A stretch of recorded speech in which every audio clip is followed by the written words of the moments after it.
விசுவாசிகளுடைய முதல் பிரச்சனை என்ன? எழுதப்பட்ட கர்த்தருடைய வார்த்தையை கவனிக்காததுதான் முதல் பிரச்சனையே. அருமையானவர்களே கவனியுங்கள், அன்புதான் விசுவாசத்தையே இயக்குகிறது. அருமையானவர்களே கவனியுங்கள், தேவனை அறிகிற அறிவுக்குள்ளேதான் சகலவிதமான ஆசீர்வாதங்கள் நமக்கு அடங்கி இருக்கிறது. எனவே புதிய ஏற்பாடு நம்மை நீதிமான் என்று தான் சொல்லுகிறதே தவிர நம்மை நீசன் என்று சொல்லவில்லை. நம்முடைய தேவன் ஜீவனை எடுக்கிற தேவன் அல்ல, நம்முடைய தேவன் நமக்காக ஜீவனையே கொடுத்தது. இருதயத்தை காத்துக்கொள்ளாமல் விசுவாசத்தை செயல்படுத்த முடியாது. நம்முடைய தேவன் நம்மை வியாதியாக்குகிறவர் அல்ல, நம்முடைய தேவன் நம்மை சுகமாக்குகிறவர். விசுவாசம் எங்கே இருந்து வேலை செய்யும்? விசுவாசம் மன்னிக்கிற இருதயத்திலிருந்து தான் வேலை செய்யும். அருமையானவர்களே கவனியுங்கள், பரிசுத்தம் உள்ள இருதயத்திலிருந்து தான் விசுவாசம் வேலை செய்யும். கர்த்தருடைய வார்த்தைக்கு செல்வோம், திருப்பிக் கொள்வோம். யோவான் எழுதின சுவிசேஷம் 10ஆம் அதிகாரம் 10வது வசனம். திருடன் திருடவும் கொல்லவும் அழிக்கவும் வருகிறானே அன்றி வேறொன்றுக்கு வரான். நானோ அவைகளுக்கு ஜீவன் உண்டாயிருக்கவும் அது பரிபூரணப்படவும் வந்தேன். இங்கே ஆண்டவராய் இயேசு கிறிஸ்து பாருங்க, அவர் என்ன சொல்லுகிறார் என்றால், நானும் அவைகளுக்கு ஜீவன் உண்டாயிருக்கவும் அந்த ஜீவன் பரிபூரணப்படவும் வந்தேன் என்று ஆண்டவர் இங்கே சொல்லுகிறதை நாம் பார்க்கிறோம். நானும் அவைகளுக்கு ஜீவன் உண்டாயிருக்கவும், எது உண்டாயிருக்கவும்? ஜீவன் உண்டாயிருக்கவும் என்று சொல்லுகிறார். அருமையானவர்களை கவனிங்கள், ஜீவன் என்கிற இந்த வார்த்தைக்கு என்ன அர்த்தம் என்று சொன்னால், ஜீவன் என்கிற இந்த வார்த்தைக்கு என்ன பொருள் என்று சொன்னால், எல்லா விதமான நன்மைகள் என்று அர்த்தம். இந்த ஜீவன் என்றால் என்ன அர்த்தம்? இந்த ஜீவனுக்குள்ளே எல்லா விதமான நன்மைகள், எல்லா விதமான ஆசீர்வாதங்கள் இருக்கிறது என்று அர்த்தம். சுகம், பலன், ஆரோக்கியம், ஐஸ்வர்யம், பாதுகாவல், தீர்க்காயுசு, செழிப்பு, வெற்றி, நன்மைகள், உயர்வுகள், பாருங்க இப்படிப்பட்ட எல்லா விதமான நன்மைகள், ஆசீர்வாதங்கள் அதற்குள்ளே இருக்கிறது என்று அர்த்தம். அது மாத்திரமல்ல, இந்த ஜீவன் எப்பொழுது ஒரு மனுஷனுக்குள்ளே, ஒரு மனுஷிக்குள்ளே வரும் என்று சொன்னால், ஒரு மனுஷன் இயேசு கிறிஸ்துவை ஆண்டவராக ஏற்றுக்கொள்ளும் பொழுது, தனிப்பட்ட விதத்திலே இயேசுவே நீரே என் ஆண்டவர், நீரே என் ரட்சகர், எனக்காக கல்வாரி சிலுவையிலே மரித்தீர், அடக்கம் பண்ணப்பட்டீர், 3ஆம் நாள் உயிர் தெழுந்தீர் ஆண்டவர், இன்றைக்கு எனக்காக ஜீவிக்கிறீர், கர்த்தாவின் உள்ளத்திலே வாரும், என்னை வாழ வையும் என்று யார் அழைப்பு கொடுக்கிறார்களோ அவர்களுக்குள்ளே இந்த ஜீவன் என்ன செய்கிறது? உள்ளே வருகிறது. இந்த சகலவிதமான ஆசீர்வாதங்களும் சகலவிதமான நன்மைகளும் உள்ளே என்ன செய்கிறது? வருகிறது. எனவே பாருங்க, ஆண்டவராய் இயேசு கிறிஸ்துவை ஏற்றுக்கொள்ளாதவர்கள் முதலாவது ஆண்டவராய் இயேசு கிறிஸ்துவை உங்களுடைய சொந்த ரட்சகராக, உங்களுடைய ஆண்டவராக, உங்களுடைய தேவனாக உங்களுடைய உள்ளத்திலே இல்லத்திலே நீங்கள் ஏற்றுக்கொள்ள வேண்டும். ஏற்றுக்கொள்ளும் பொழுது ஆண்டவராய் இயேசு கிறிஸ்து பாருங்க ஜீவனை என்ன செய்கிறார்? உங்களுக்கு கொடுக்கிறார். அந்த ஜீவனுக்குள்ளே சகலவிதமான நன்மைகளும் ஆசீர்வாதங்கள் என்ன செய்கிறது?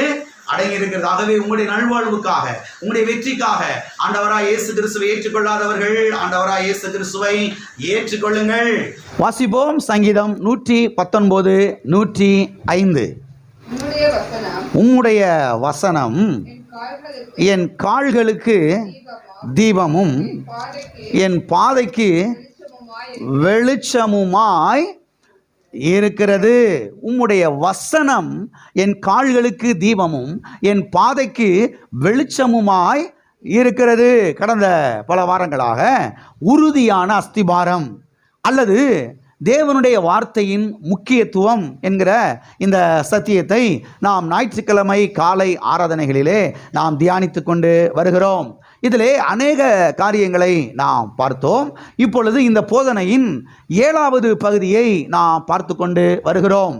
இந்த போதனையின் 7வது பகுதியாக நாம் எதை பார்த்து கொண்டு வருகிறோம் என்று சொன்னால், what will done God's word, தேவனுடைய வார்த்தை என்ன செய்கிறது, தேவனுடைய வார்த்தை என்ன செய்கிறது, தேவனுடைய வார்த்தை என்னவெல்லாம் செய்கிறது என்பதை குறித்து நாம் பார்த்து கொண்டு வருகிறோம். இதில் ஏற்கனவே 16 காரியங்களை நாம் பார்த்திருக்கிறோம். இன்றைக்கு 17வது காரியத்தை நாம் பார்க்க போகிறோம். தேவனுடைய வார்த்தை இதை செய்கிறது, தேவனுடைய வார்த்தை இதை செய்கிறது, தேவனுடைய வார்த்தை அதை பண்ணுகிறது, தேவனுடைய வார்த்தை இதை பண்ணுகிறது என்பதை குறித்தெல்லாம் ரொம்ப தெளிவாய் பாருங்கள் ஒவ்வொன்றாக நாம் ஆழமாய் பார்த்து கொண்டு வருகிறோம். ஓகே, இன்றைக்கு 17வது காரியத்தை நாம் பார்க்க போகிறோம்.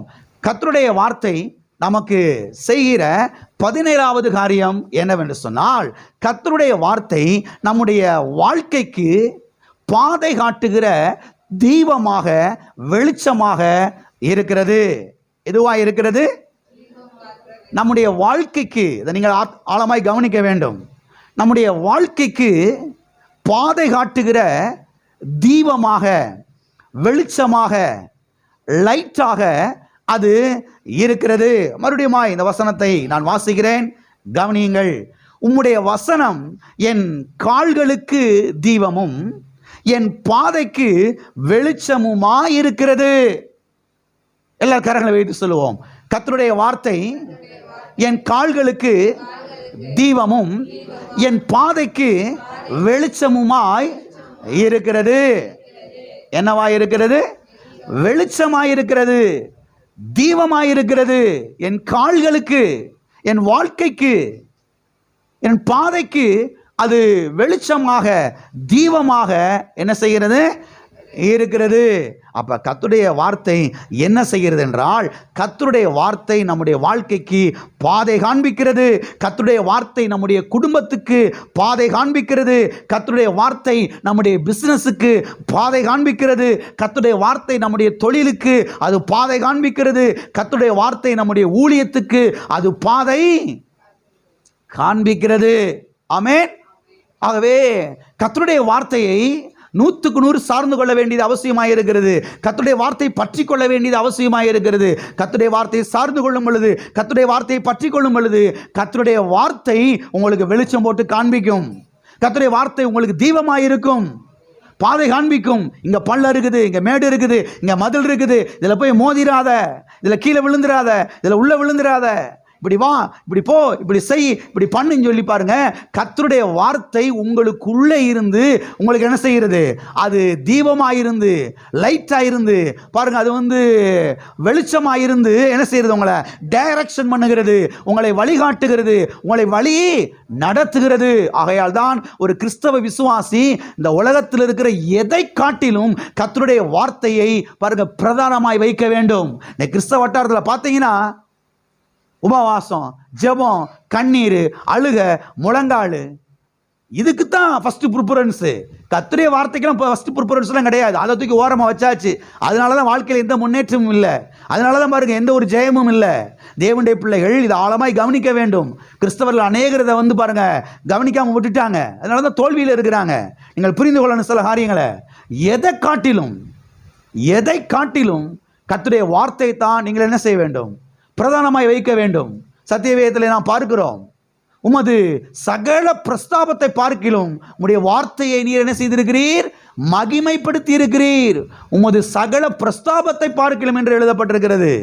பாருங்க, ஒரு மொழிபெயர்ப்பில் எப்படி வந்திருக்கிறது?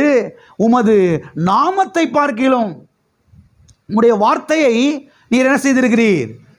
மகிமைப்படுத்தி இருக்கிறீர். தெளிவா சொன்னா, அவருடைய பேரை காட்டிலும் அவருடைய வார்த்தையை தான் செஞ்சிருக்கிறார். கர்த்தர் பிரதானமாய் வைத்திருக்கிறார். அவருடைய வார்த்தை தான் அவருக்கு பிரதானம். அவருக்கே அவருடைய வார்த்தை தான் பிரதானம்னா நமக்கு எது பிரதானமாக இருக்கணும்? கர்த்தருடைய வார்த்தை. ஆகவே கர்த்தருடைய வார்த்தை நீங்கள் பற்றி கொண்டால், கர்த்தருடைய வார்த்தை நீங்கள் பிடித்து கொண்டால், கர்த்தருடைய வார்த்தை உங்களுக்கு என்ன செய்யும்? டைரக்ஷன் பண்ணும். இப்படி போ, இப்படி போ, இப்படி போகாத, இங்கே நில்லு, இங்கே திரும்பாத, இதில் விழுந்துடாத, இதை செஞ்சிடாத, இதில் பண்ணிடாத. கர்த்தருடைய வார்த்தை உங்களுக்கு என்ன செய்ய ஆரம்பிக்கும்? சிக்னல் கொடுக்க ஆரம்பிக்கும். பாருங்க, ஏன் இன்றைக்கு அநேக கிறிஸ்தவ விசுவாசிகள் தோற்று போனார்கள் என்று சொன்னால், அவர்கள் கர்த்தருடைய வார்த்தை காண்பிக்கிற பாதையிலே நடந்து வருவது கிடையாது. கர்த்தருடைய வார்த்தைக்கு செவி கொடுப்பதே கிடையாது. மாம்சீகமாக எதையாவதும் செய்கிறது, மாம்சீகமாக எதையாவது செய்கிறது. அவங்களுடைய உணர்ச்சிக்கு ஏற்றார் போல, அவங்களுடைய ஆசைக்கு, அவங்களுடைய விருப்பத்துக்கு ஏற்றார் போல, அவங்களுடைய உணர்வுக்கு ஏற்றார் போல சில காரியங்களை தீர்மானிக்கிறது, சில காரியங்களை எடுக்கிறது, அதை போய் செய்கிறது. கடைசியில் பார்த்தீங்கன்னா தோல்வி, ஃபெயிலியரு, நஷ்டங்கள், இழப்புகள், பல ஆயிரக்கணக்கான ரூபாயை விட்டாச்சு. கர்த்தர் காட்டுகிற பாதையில் என்ன செய்யறது கிடையாது, நடந்து வருவதே கிடையாது. சுயநலமாக நடப்பது, சுயநலமாக நடப்பது, லௌகீகமாக நடப்பது. அருமையான தேவனுடைய பிள்ளைகளை கவனிங்கள். நாம் இப்படிப்பட்டவர்களாக இருக்கக்கூடாது. தேவனுடைய பிள்ளைகள் கர்த்தருடைய வார்த்தை காட்டுகிற பாதையில் என்ன செய்ய வேண்டும்? நடந்து வர வேண்டும். பக்கத்தில் கையப்பட்டு சொல்லுங்க, கர்த்தருடைய வார்த்தை காட்டுகிற பாதையிலே நடந்து வாருங்கள், நீங்கள் வாழ்ந்திருப்பீர்கள். ஆமென். வாசிப்போம். சங்கீதம் 81:13. என் ஜனம் எனக்கு செவி கொடுத்து, இஸ்ரவேல் என் வழிகளில் நடந்தால் நலமாய் இருக்கும், நல்லதாயிருக்கும், நன்மையாயிருக்கும். கர்த்தர் சொல்றாரு பாருங்க. ஆதங்கத்தோடு கர்த்தர் சொல்றாரு, ஆதங்கத்தோடு கர்த்தருங்க சொல்றாரு பாருங்க. என் ஜனம் என் வார்த்தைக்கு செவி கொடுத்து, என் ஜனம் என் வழிகளில் நடந்தால் நலமாயிருக்கும், நல்லதாயிருக்கும், அவர்களுக்கு நன்மையாயிருக்கும் என்று இங்கே நாம் வாசிக்கிறோம். இங்கே கர்த்தர் ஆசாப்பின் மூலமாக தம்முடைய ஆதங்கத்தை அவர் சொல்லுகிறதை நாம் பார்க்கிறோம். என் ஜனங்களின் வார்த்தைக்கு செவி கொடுத்து என் வழிகளில் நடந்தால், என் பாதைகளில் நடந்தால், நான் காட்டுகிற வழியிலே அவர் நடந்து வந்தால் அவர்கள் வாழ்ந்திருப்பார்களே, அவர்கள் சுகமாயிருப்பார்களே, அவர்கள் நன்றாயிருப்பார்களே, அவர்கள் செழித்திருப்பார்களே, அவர்கள் வெற்றி பெறுவார்களே. ஆனால் என் ஜனம் அப்படி பண்ண மாட்டேங்குதே அப்படின்னு ஆதங்கத்தோடு கர்த்தர் இங்கே பேசுகிறதை நாம் பார்க்கிறோம். எனவே கர்த்தர் காண்பிக்கிற வழியிலே நடந்தால்தான் அங்கே நமக்கு நலம் உண்டாகும், அங்கே நமக்கு நன்மை உண்டாகும், அங்கே நமக்கு செழிப்பு என்ன செய்யும்? உண்டாகும். கர்த்தர் காட்டுகிற பாதையிலே நாம் நடந்து வரும் பொழுதுதான் நாம் செழிக்க முடியும், நாம் வெற்றி பெற முடியும், நாம் சுகமாய் இருக்க முடியும், நாம் வாழ்வடைய முடியும், நாம் பெருக முடியும், நாம் ஐஸ்வர்யத்தை அனுபவிக்க முடியும், நாம் நன்மையை அனுபவிக்க முடியும், நாம் உயர்வை அடைய முடியும். ஆகவே தேவனுடைய பிள்ளைகள் எதை காட்டிலும் கர்த்தருடைய வார்த்தைக்கு அதிகமான முக்கியத்துவத்தை என்ன செய்ய வேண்டும்? கொடுக்க வேண்டும். கர்த்தருடைய வசனம் என் கால்களுக்கு தீபமும் என் பாதைக்கு வெளிச்சமுமாய் இருக்கிறது. வண்டியில் போகும்போது இந்த வசனங்கள்லாம் சொல்லிக்கிட்டே போகணும். நானும் பல முறை சொல்லிக்கிட்டே போவேன். இந்த வசனத்தை திரும்ப திரும்ப சொல்லிக்கிட்டே போகிறது வண்டியில் போகும்போது. அப்போ இருந்தே சைக்கிளில் சின்ன வயசாக இருக்கும்போது சைக்கிளில் போகும்போதே சொல்லிக்கிட்டே போகிறது. உம்முடைய வசனம் என் கால்களுக்கு தீபமும் என் பாதைக்கு வெளிச்சமுமாய் இருக்கிறது. உம்முடைய வசனம் என் கால்களுக்கு தீபமும் என் பாதைக்கு வெளிச்சமுமாய் இருக்கிறது. உம்முடைய வசனம் என் கால்களுக்கு தீபமும் என் பாதைக்கு வெளிச்சமுமாய் இருக்கிறது. எத்தனை முறை சொல்ல முடியுமோ சொல்லிக்கிட்டே போகிறது. கர்த்தாவே, நான் பாட்டுக்கு எங்கேயோ போய் விழுந்துடக்கூடாது, எதுலேயும் விழுந்துடக்கூடாது, நஷ்டங்களை அடைஞ்சிடக்கூடாது, இழப்புகள் வந்துடக்கூடாது, வாழ்க்கையில் தவறான தீர்மானங்களை எடுத்து எங்கேயும் விழுந்துடக்கூடாது. ஆண்டவரே உதவி செய்யுங்க. ஆவியானவரே, பரிசுத்த ஆவியானவரே, உடைய வார்த்தை கொண்டு என்னோட பேசும், எனக்கு உணர்த்தும், எனக்குள்ள இருந்து வெளிச்சம் போட்டு காண்பியும், என்னை டைரக்ஷன் பண்ணுங்க ஆவியானவரே. பரிசுத்த ஆவியானவரை உடைய ஆளுகைக்கு என்ன செய்கிறேன்? என்னைய விட்டு கொடுக்கிறேன். அப்படிலாம் வரும் பொழுது பாருங்க, ஒருவேளை தவறான சில தீர்மானங்களை எடுத்து நம்ம போகும்போது கூட கர்த்தருடைய வார்த்தை என்ன செய்ய ஆரம்பிக்கும்? நம்மளை பின்னால் பிடிச்சி இழுத்துடும். நான் மாசத்தமில்லை ஏற்கனவே, அவைகள் உன் கழுத்துக்கு சரப்பணியை போல இருக்கிறது. எவைகள்? கர்த்தருடைய வார்த்தைகள். பாருங்க, நாய்க்கு கழுத்தில் கயிறை கட்டி விட்டுருக்கிறாங்க இல்லையா? கட்டி போட்டுருக்கிறாங்க. ஆள் ரோட்டில் வரும்போது ஓன்னு பாஞ்சிட்டு உள்ள கடிக்கிறதுக்கு ஓடுது. ஆனால் கயிறு செய்து பின்னாடி பிடிச்சி இழுத்துருது. அந்த மாதிரி கர்த்தருடைய வார்த்தையை கழுத்தில் போட்டுக்கிட்டு இருக்கும்போது, சரப்பணியை போல போட்டிருக்கும் பொழுது, சில சமயங்களில் நம்ம தவறாய் கூட சில தீர்மானங்களை எடுக்கும் பொழுது கர்த்தருடைய வார்த்தை என்ன செய்யுது? கயரை வச்சு பின்னாடி இழுத்து விடுற மாதிரி என்ன செய்யுது? கர்த்தருடைய வார்த்தை நம்மளை பின்னால் பிடிச்சி இழுக்குது. தப்பு பண்ணுற, தவறு பண்ணுற, தவறான தீர்மானம், தவறான டிசிஷனு, அதை பண்ணாத, அது எனக்கு பிரியம் கிடையாது, அதில் போனால் தோல்வி, அதில் போனால் அவனுக்கு அவமானம் வந்துடும், வேணாம் வந்துரு அப்படின்னு சொல்லி கர்த்தருடைய வார்த்தை என்ன செய்யுது? நம்மளை சுண்டி பின்னால் இழுக்குது. எத்தனை பேருக்கு இப்படிலாம் இழுத்துருக்குது? எனக்குலாம் நிறையா முறை இப்படி இழுத்துருக்குது. கர்த்தருடைய வார்த்தை உள்ளேருந்து எச்சரித்து இருக்குது. அப்படி பண்ணாத, அப்படி செய்யாத, அப்படி பண்ணக்கூடாது, அப்படி போனீங்கன்னா நிறைய நஷ்டங்கள் வந்துடும்.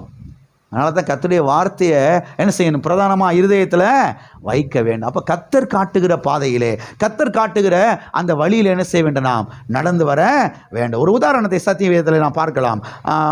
1 ராஜாக்கள் 17ஆம் அதிகாரம் 2வது வசனம். பின்பு கர்த்தருடைய வார்த்தை அவனுக்கு உண்டாயிற்று. இங்கே எலியாவை குறித்து நாம் பார்க்கிறோம். எலியாவுக்கு கர்த்தருடைய வார்த்தை என்ன செய்கிறது, உண்டாகிறது. அவனுக்கு கர்த்தருடைய வார்த்தை உண்டாயிற்று என்று நாம் பார்க்கிறோம். இலக்காரங்களுக்கு சொல்லுவோம், எனக்கு கர்த்தருடைய வார்த்தை உண்டாயிற்று. ஆமென். இந்த கர்த்தருடைய வார்த்தை உண்டாயிற்று அப்படின்னு எங்கேயாவது நீங்கள் பைபிள் வாசித்தீங்கன்னா உடனே அண்டர்லைன் பண்ணி வைங்க. கர்த்தருடைய வார்த்தை உண்டாயிற்று அப்படின்னாவே நிச்சயமாகவே அந்த இடத்துல ஏதோ ஒரு நெருக்கத்தை அவங்க சந்திச்சிருக்கணும். அந்த நெருக்கத்தில் கர்த்தருடைய வார்த்தை அவங்களுக்கு வந்திருக்கணும்.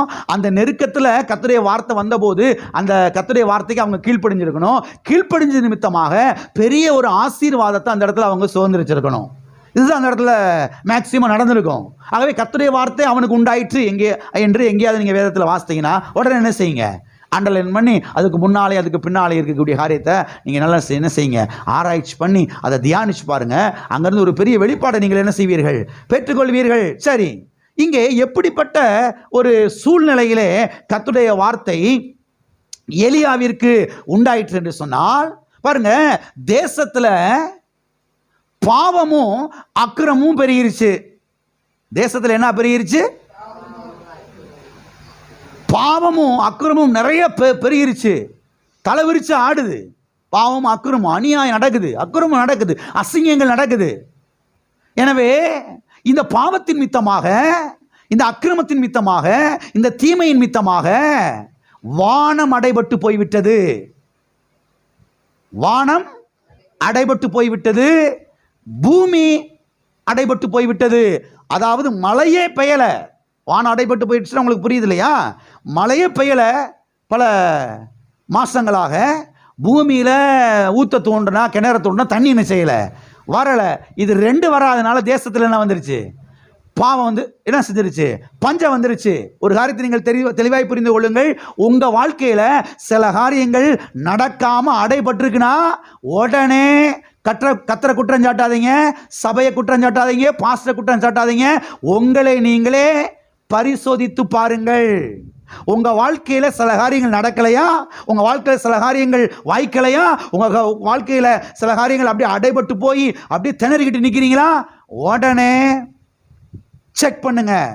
நாம எங்கேயாவது கர்த்தருக்கு விரோதமா பாவம் செய்கிறோமா, நாம எங்கேயாவது கர்த்தருக்கு விரோதமா அக்கிரமம் செய்கிறோமா, நாம எங்கேயாவது கர்த்தருக்கு விரோதமா எதையாவது தீமை செய்கிறோமா, அதன் மித்தம்தான் வானம் அடைபட்டு போச்சா, அதன் மித்தம் தான் பூமி அடைபட்டு போச்சா. அதனால தான் கர்த்தருடைய அனுகூலங்கள், கர்த்தருடைய தயவு, கர்த்தருடைய கிருபை நமக்கு கிடைக்காம போயிருக்கோ. உடனே உங்களை நீங்களே செக் பண்ணி உங்களை நீங்களே அலசி ஆராய்ந்து பாருங்கள். யாரோ குற்றம் சாட்டுறது கிடையாது. நம்ம அப்படியே பழகிட்டோம் பாருங்க. எதுக்கு எடுத்தாலும் கர்த்தரை குற்றம் சாட்டுறது, சபையை குற்றம் சாட்டுறது, சபையில் இருக்கிற ஊழியக்காரங்களை குற்றம் சாட்டுறது. என் மேலே எந்த தவறுமே இல்லை.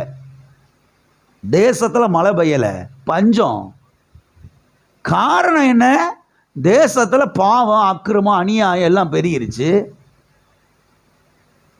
எல்லாம் இருக்கிறீங்களா? சரி, ரைட். இப்போ இப்படிப்பட்ட சூழ்நிலையில தான் கர்த்தருடைய வார்த்தை யாருக்கு உண்டாகிறது, ஏலியாவுக்கு உண்டாகிறது. மழையும் பெய்யலை, பனியும் பெய்யலை. இப்படிப்பட்ட நேரத்தில் தான் கர்த்தருடைய வார்த்தை இந்த எலியாவுக்கு என்ன செய்கிறது, உண்டாகிறது. உண்டான போது கர்த்தர் என்ன சொல்றாருன்னா, வாசிங்க 3ஆம் வசனத்தை. நீ இவ்விடத்தை விட்டு கீழ் திசையை நோக்கி போய் யோர்தானுக்கு நேராயிருக்கிற கேரித் ஆற்று அண்டையில் ஒளிந்து கொண்டிரு, ஒளித்து கொண்டிரு, தங்கியிரு என்று இங்கே நாம் பார்க்கிறோம். கீழ்த்திசையை நோக்கி போய் என்று கர்த்தர் சொல்கிறார். கீழ்த்திசை என்றால் கிழக்கு திசை என்று அர்த்தம். கிழக்கு திசைக்கு போய் அங்கே கேரித் என்கிற ஒரு ஆற்று அண்டையிலே என்ன செய்து கொண்டிரு, ஒளிந்து கொண்டிருந்தா யாருக்கும் பயந்துட்டு போய் ஒளிந்து கொண்டிருன்னு அர்த்தம் கிடையாது. தங்கியிருன்னு அர்த்தம். அப்படி மொழிபெயர்த்துருக்காங்க அந்த காலத்தில். தங்கியிருன்னு அர்த்தம். யாருக்கோ பயந்துக்கிட்டு கொலை பண்ணிடுவானா, யாரும் அடிச்சு போட்டுருவான்னு சொல்லி பயந்து கொண்டு அங்கே ஒளிந்து கொண்டு என்று அர்த்தம் கிடையாது. தங்கீர் என்று சொல்லுகிறார். இந்த கேரித் என்பது யோர்தான் நதியில இருந்து பிரிந்து வரக்கூடிய ஒரு சின்ன புரூக்கு, ஒரு ஓடை, ஒரு சின்ன ஓடை. கர்த்தர் சொல்றாரு, நீ அங்க போய் என்ன செய்ய, தங்கி இரு என்று சொல்லுகிறதை நாம் பார்க்கிறோம். எனவே கர்த்தருடைய வார்த்தை எலியாவுக்கு பாதை காட்டுகிறது. அதை நீங்க கவனிக்கணும். தேசமே பஞ்சத்தில் இருக்குது. ஆனால் கர்த்தருக்காக வைராக்கியமா நிற்கக்கூடிய ஒரு மனுஷனுக்கு, கர்த்தருக்கென்று வைராக்கியமாய் வாழக்கூடிய ஒரு மனுஷனுக்கு, கர்த்தருக்கு முன்பாக பரிசுத்தமாய் வாழக்கூடிய ஒரு மனுஷனுக்கு கர்த்தருடைய வார்த்தை என்ன செய்ய ஆரம்பிக்கிறது, உண்டாக ஆரம்பிக்கிறது. கர்த்தருடைய வார்த்தை அவனுக்கு டைரக்ஷன் கொடுக்குது. கர்த்தருடைய வார்த்தை அவனுக்கு தீபமாக இருந்து, ஒளியாக இருந்து, வெளிச்சமாக இருந்து அவனை நடத்துகிறது. எல்லாம் இருக்கிறீங்களா? நான் சொல்றேன், தேசம் எப்படி வேணாலும் இருக்கட்டும், ஆனால் அதன் மத்தியில் நீங்கள் பரிசுத்தமாக வாழுங்க, அதன் மத்தியில் உண்மையாயிருங்க, அதன் மத்தியில் கர்த்தருக்கு பிரியமாக வாழுங்க. அதன் மத்தியில் நீங்கள் உண்மையாக இருந்தீங்கன்னா கர்த்தருடைய வார்த்தை உங்களுக்கு உண்டாகும். கர்த்தருடைய வார்த்தை உங்களை டைரக்ஷன் பண்ணும். இல்லை ஊரே இப்படி அசிங்கத்திலாம் இருக்குது, ஊரே தவறாத்தான் வாழுது, ஊரே இப்படி தான் இருக்குது, எல்லாம் அப்படிலாம் இல்லை, அப்படிலாம் இல்லை. எல்லாரும் வாழ்கிற மாதிரி அப்படி நம்ம வாழக்கூடாது. நம்ம தேவனுடைய பிள்ளைகள். கர்த்தர் சொல்கிறார், நான் பரிசுத்தர், ஆகையால் நீங்கள் பரிசுத்தர் பிள்ளைகளாய் இருங்கள். எல்லாரும் அப்படித்தான் இருக்கிறாங்க. ஆளுக்கு 2-3 வச்சிருக்கேன், 4-5 வச்சிருக்கேன், ஆளுக்கு இப்படி இருக்கேன், அப்படி இருக்கேன், நம்ம சாப்பிட்றேன். நம்மளும் அப்படிலாம் இல்லை. பரிசுத்தமாக வாழும் பொழுது தான் கர்த்தருடைய வார்த்தை செய்ய ஆரம்பிக்குது, நம்மளை டைரக்ஷன் பண்ணுது. தீபமாக இருந்து என்ன செய்யறது, நம்மை வழி நடத்துகிறது. ஆகவே பாருங்க, தேசம் பஞ்சத்திலே மூழ்கி கொண்டிருக்கிறது. ஆனால் தேவன் அவருடைய பிள்ளையாகிய பாருங்க எலியாவுக்கு கர்த்தருடைய வார்த்தை என்ன செய்து அனுப்பி அவனை அற்புத விதமாய் போஷிக்கிறார். அற்புதமாய் போஷிக்கிறார். எங்க பார்த்தாலும் பஞ்சம், ஆடு மாடுகளுக்கு கூட தீவனம் கிடைக்கல, புல்லு கூட முளைக்கல. ஆனால் கர்த்தருடைய வார்த்தைக்கு செவி கொடுக்கிற ஒரு மனுஷன், கர்த்தருடைய வார்த்தை கீழ்ப்படிந்து நடக்கிற ஒரு மனுஷன், அவனுக்கு கர்த்தருடைய வார்த்தை உண்டாகி கர்த்தருடைய வார்த்தை அவன் என்ன செய்ய ஆரம்பிக்குது, நடத்த ஆரம்பிக்குது, அவனை போஷிக்க ஆரம்பிக்குது. அவனுக்கு பாருங்க எல்லா தேவைகளையும் சந்திக்க ஆரம்பிக்கிறது. ஆகவே கர்த்தருடைய பிள்ளைகள் அவருடைய வார்த்தையை என்ன செய்ய வேண்டும், கவனித்து நடக்க வேண்டும். கர்த்தருடைய வார்த்தையை கவனித்து நடக்கும் பொழுது பாருங்க, இயற்கைக்கு அப்பாற்பட்ட அனுகூலங்கள், காரியங்கள் என்ன செய்ய ஆரம்பிக்கும், நடக்க ஆரம்பிக்கும். அது மாத்திரமல்ல, இங்க ஆச்சரியமா ஒரு விஷயம் என்னன்னா, கர்த்தர் சொல்றாரு, உன்னை போஷிக்கும்படி நான் காகங்களுக்கு என்ன செய்தேன், கட்டளையிட்டேன். என்ன செய்தேன்? எப்பா நீ கிளம்பி முதல்ல போ, அதுக்கு பிறகு நான் காகத்துக்கு சொல்றேன் அப்படிலாம் சொல்லல. முதலையே நான் காகங்களுக்கு கட்டளை இட்டுட்டேன், நான் காகத்திட்ட பேசிட்டேன், காகங்கள்கிட்ட சொல்லிட்டேன். இப்படி என் மனுஷன் ஒருத்தன் வருவான், என் பிள்ளை ஒருத்தன் வருவான், என் வார்த்தைக்கு செவி கொடுக்கிறவன், என் வார்த்தைக்கு கீழ்ப்படுகிறவன், எனக்கு உண்மையா இருக்கிறவன், பரிசுத்தமாக வாழக்கூடியவன், அவன் இங்கே வருவான். நீ கொண்டு வந்து கரெக்டாக செஞ்சிரு. சிக்கன் 65 சுக்கா வருவல, சப்பாத்தி பூரி எல்லாத்தையும் செஞ்சிரு, வந்து கொடுத்துட்டு போயிரு. ஆண்டவர் எனக்கு அப்புறம் தான் உனக்கு. முதல்ல என் வார்த்தை கீழ்ப்படுகிறவனுக்கு. இப்போ என் வார்த்தைக்கு நீ கீழ்ப்படுகிற இல்லையா காகங்களே, என் வார்த்தைக்கு நீ கீழ்ப்படுகிறீங்க இல்லையா, உங்களுக்கு நான் சாப்பாடை கொடுப்பேன். அவருடைய வார்த்தைக்கு செவி கொடுக்கக்கூடிய பறவைகள், மிருகங்களுக்கு கூட அவர் என்ன செய்யறாரு, அதுக்கே கொடுப்பாருனா அவருடைய பிள்ளையாகி எனக்கு கொடுக்க மாட்டாரா? ஆமே, எல்லாம் இருக்கிறீங்களா? அப்ப காகங்களை கொண்டு கர்த்தர் என்ன செய்யறாரு, இங்கே போஷிக்கிறதை நாம் பார்க்கிறோம். ஆகவே பாருங்க, தேசத்திலே பஞ்சம் இருக்கலாம், ஆனால் நாம் பஞ்சத்தில் இருக்க வேண்டிய அவசியம் கிடையவே கிடையாது. நாம் செழிப்பிலே வாழலாம், நாம் சுகத்திலே வாழலாம், நாம் ஆரோக்கியத்திலே வாழலாம். ஊரே வியாதியா இருக்கலாம், நாம வியாதியா இருக்க வேண்டிய அவசியம் கிடையவே கிடையாது. அப்ப கர்த்தர் காட்டுகிற பாதையிலே, கர்த்தர் காட்டுகிற அந்த டைரக்ஷன்ல, அவருடைய வார்த்தை காட்டுகிற பாதையிலே நாம் நடந்து வந்தோம் என்று சொன்னால் கர்த்தருடைய வார்த்தை நிச்சயமாகவே நம்ம என்ன செய்யும், போஷிக்கும்.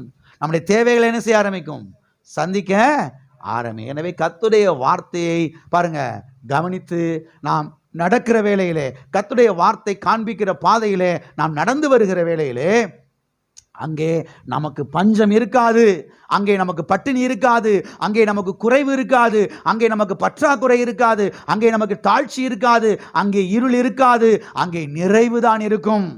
ஆமென். அங்கே செழிப்பு தான் இருக்கும். அப்ப கர்த்தருடைய வார்த்தை நமக்கு செய்கிற 17வது காரியம் என்ன? கர்த்தருடைய வார்த்தை நமக்கு நம்முடைய வாழ்க்கைக்கு பாதை காட்டக்கூடிய தீபமாக, வெளிச்சமாக அது இருக்கிறது. ஆமென். அது மாத்திரமல்ல, இப்போ அங்கே தேசத்திலே பாருங்க, மழை பெய்யாததுனால ஆற்றுல இருக்க தண்ணி வற்றி போச்சு. ஆற்றுல இருக்கிற தண்ணியும் வற்றி போச்சு. ஆற்றுல இருக்கிற தண்ணி வற்றி போன உடனேயே கர்த்தர் எலியாவை பார்த்து, தம்பி கோச்சுக்கிறாதப்பா, அட்ஜஸ்ட் பண்ணிக்க, என்ன செய்ய, தேசத்தில் மழை பெய்யல அப்படின்லாம் சொல்லலை.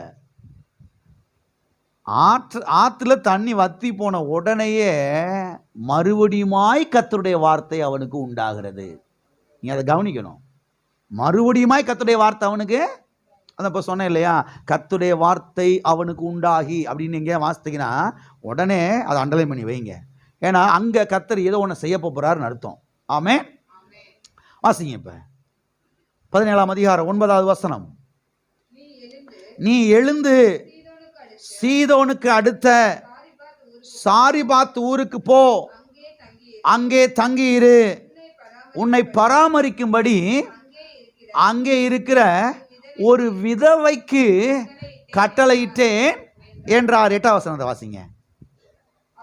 அப்பொழுது கர்த்தருடைய வார்த்தை அவனுக்கு உண்டாயிற்று. அவர் பாருங்க, அங்க ஆற்றுல தண்ணி வத்தி போச்சு, உடனே கர்த்தருடைய வார்த்தை அவனுக்கு உண்டாயிற்று. உண்டாய் என்ன சொல்றாரு? நீ எழுந்து எங்க போ, சீதோனுக்கு அடுத்த சாரிபாத் ஊருக்கு போ. ஏதாவது ஒரு சாரிபாத் ஊருக்கு போயிடாத, சீதோனுக்கு அடுத்த அப்படின்னா அப்ப 2-3 சாரிபாத் ஊர் இருக்குன்னு அர்த்தம். ஏதாவது இருக்கிறீங்களா? பெத்லகேம் 2-3 பெத்லகேம் இருந்திருக்கு அந்த காலத்திலேயே. அதனால தான் கர்த்தர் வந்து சொல்றாரு, அந்த பெத்லகேமுக்கு போ அப்படின்றாரு. சாரிபாத்து 2-3 இருந்திருக்கு போல, அதனால தான் சீதோனுக்கு அடுத்த சாரிபாத்துக்கு போன்னு சொல்றாரு. கர்த்தர் கரெக்டா டைரக்ஷன் கொடுக்குறாரு பாருங்க. எந்த வீடு, எந்த அட்ரஸ், எந்த டோர் நம்பரு, அவரை போல சூப்பரான அருமையாய் வழி நடத்துகிறவரை யார் இருக்கவே முடியாது. ஜிபிஎஸ் கருவியா சொல்றாங்க இன்னைக்கு. ஜிபிஎஸ் கருவி வந்து டைரக்ஷன் பண்ணி கூட்டிட்டு போய் அந்த வீட்டு வாசல்ல தான் அவங்களை நிறுத்தும். ஆனா கர்த்தருடைய வார்த்தை, கர்த்தர் அந்த வீட்டுக்குள்ள இருக்கிற ஆளை பத்தியே சொல்லுவாரு. எந்த ஜிபிஎஸ் கருவி சொல்லாது. அப்படி வீட்டுக்குள்ள இருக்கிற ஆள் எப்படி, அவனுடைய பிஹேவியர்ஸ், அவனுடைய குணங்கள்லாம் எப்படி, அவனுடைய பின்னணி என்ன, எல்லாத்தையும் கர்த்தர் செய்வாரு, சொல்லுவார். அதனால தான் எதை காட்டிலும், எந்த கருவியை காட்டிலும் எதை ஆழமாய் பற்றி கொள்ளணும்? கர்த்தருடைய வார்த்தையை ஆழமாய் பற்றி கொள்ள வேண்டும். ஆகவே இங்கே பாருங்க, கர்த்தர் சொல்றாரு, நீ சீதோனுக்கு அடுத்த சாரிபாத் ஊருக்கு போ, அங்கே உன்னை போஷிக்கும்படி ஒரு விதவைக்கு என்ன செய்தேன், கட்டளையிட்டேன். உங்களுக்கு தெரியும், அங்க அவ பாருங்க விறகு பொறுக்கிட்டு இருக்கிறா. எதுக்குன்னா ஒரு கைப்பிடி மாவு இருக்குது, கொஞ்சம் எண்ணெய் இருக்குது. அவளே அங்க சொல்றா, இதை சுட்டு சாப்பிட்டுட்டு நானும் என்னுடைய மகன் என்ன செய்ய போறோம், மரித்து போக போறோம், அதுக்கு தான் என்ன செஞ்சுட்டு இருக்கிறேன், இதை பிறக்கிட்டு இருக்கிறேன். அருமையான தேவனுடைய பிள்ளைகளே கவனியுங்கள்.